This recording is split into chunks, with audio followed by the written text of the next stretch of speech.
They somehow, and because of the ages here, he's 19 now, so this happened 7 years ago.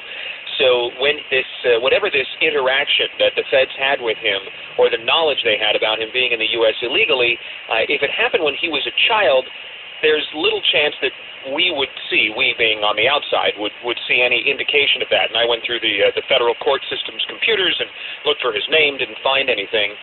So it sounds like they had some kind of interaction with him 7 years ago. Whether that means he had already been previously deported and then returned to the United States, not exactly sure.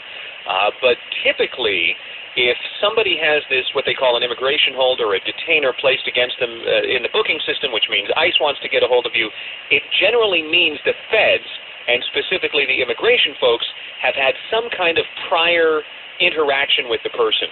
Because if it's the first time they discover it, it goes through a little bit of a different process. I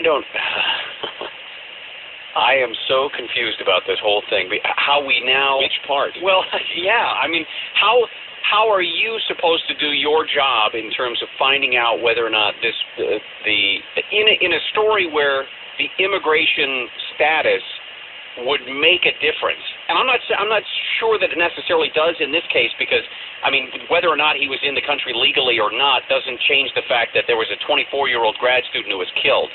But it does change, you know, if he wasn't here in the United States, could this crime have been prevented, which I think gets to the root of some of the arguments about immigration. Well, and certainly brings up a lot of old bad memories. We covered the case of Jamil Shaw, that boy that was shot to death in front of his parents' home right there near the 10 freeway. He was walking home after spending a day at the Beverly Center Mall with a friend of his. They'd taken the bus back. Shaw had walked across the freeway, and there was a gang member who was in the U.S. illegally who decided to shoot at him and murdered him.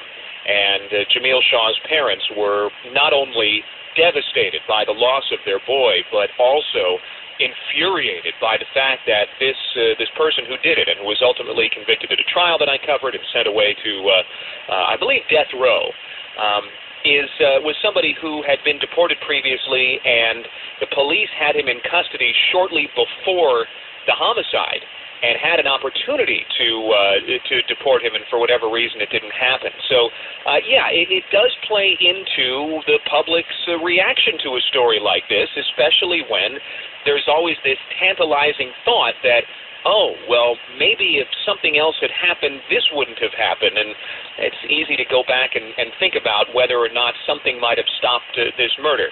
With the 4 people that have been charged in this, it sounds like there were a band of marauders out to hurt some